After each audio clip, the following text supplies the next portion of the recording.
kan. Kau menajuk kita nak. Ai tung ni betul. Nah, kenapa kena tak bawa? Tadi kau ya.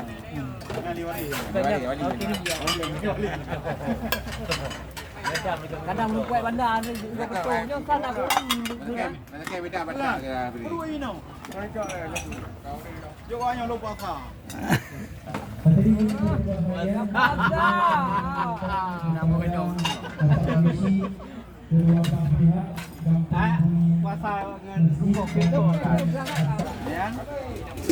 Walaupun hadirin sekalian, kondisi daripada kampung Arun Kumbang langsung diwakili oleh Bapak Camat Kecamatan Kumbang Tanjung.